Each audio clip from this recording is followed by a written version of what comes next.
Baru-baru ini saya ngobrol dengan teman-teman. Pembicaranya kurang lebih adalah mengenai kondisi bisnis yang terus menurun. Banyak pengusaha yang mengeluh. Ditambah lagi perkembangan teknologi yang begitu luar biasanya. Mereka yang berbasis online menghancurkan banyak pebisnis konvensional. Masalahnya, banyak dari mereka yang kebingungan, pasrah dengan keadaan, dan ada yang berusaha mulai main online, tapi frustasi karena mereka nggak biasa. Mereka merasa itu susah. Ya, tapi nggak dipungkiri juga ada yang berhasil. Banyak pebisnis yang sedang berjuang untuk keluar dari kesulitan ini. Apakah Anda pernah mengalaminya? Atau mungkin Anda sedang mengalaminya? Saya pernah. Dan saya mau berbagi sedikit. Saya nggak pernah berpikir bahwa di tengah-tengah usaha saya yang masih bagus, oke-oke aja, tiba-tiba mengalami penurunan. Dan semakin menurun. Siapa yang sangka? Saya nggak pernah tahu bahwa usaha akan menurun seperti ini dan secepat ini. Pemasukan berkurang banyak. Tapi pengeluaran tetap. Namanya pengeluaran harus tetap keluar. Jadi besar pasak daripada tiang. Lalu apa boleh buat? Ya saya harus mulai melakukan banyak jurus. Saya jual stok barang saya dengan harga super murah. Yang penting barang jadi uang, jadi cash. Saya negosiasi dengan para distributor saya, supplier saya, semua pembayaran yang udah jatuh tempo, tolong dikasih tempo yang lebih lama. Padahal kita juga sudah lakukan penghematan di sana sih. Dan sedihnya akhirnya saya terpaksa harus berhutang.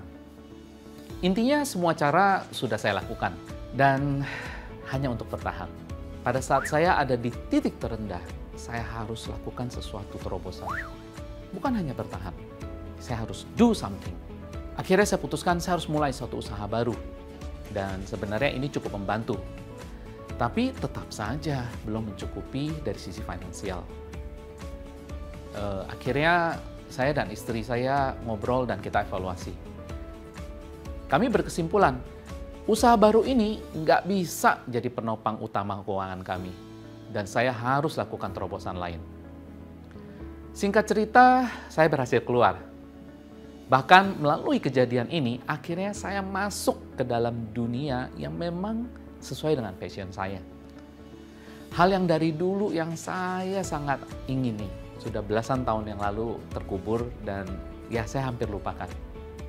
Saya percaya bahwa yang di atas mengizinkan dan dia merajut semuanya ini indah pada waktunya. Izinkan saya berbagi sewaktu saya melakukan terobosan. Paling tidak ada dua hal yang sangat membantu saya untuk keluar. Yang pertama, saya harus keluar dari comfort zone saya. Rasanya susah sekali untuk berubah, untuk keluar dari comfort zone saya.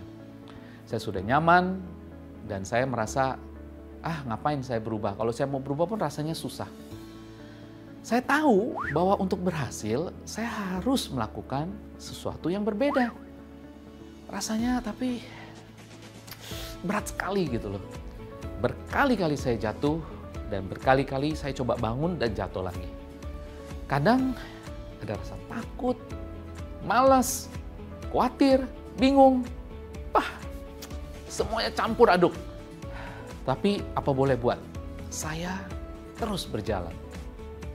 Meskipun saya jatuh, ya saya harus belajar bangun lagi. Mau nggak mau saya harus bangun lagi. Dan jalan lagi. Dan jatuh lagi. Capek. Kadang-kadang saya bilang saya istirahat sebentar deh. Lalu saya mau nggak mau saya harus bangun lagi. Dan terus lakukan.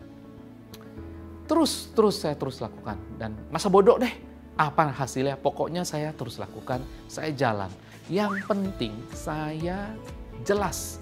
Saya tujuannya mau ngapain dan saya benar. Dan saya juga berdoa.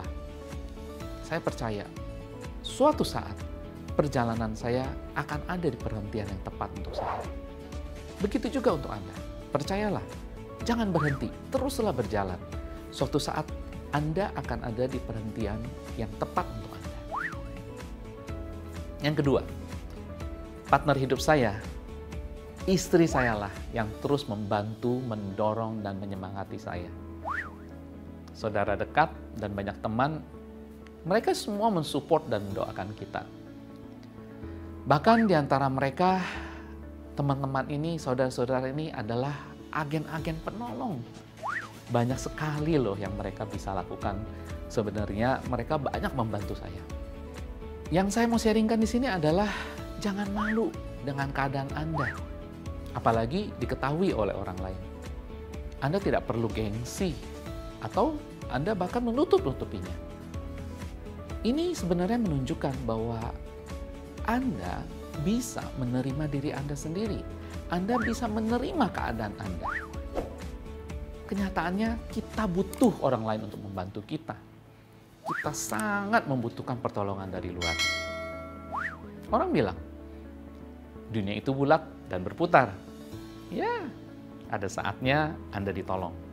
Dan ada saatnya pula Anda di atas, dan di saat itulah Anda yang menolong orang lain.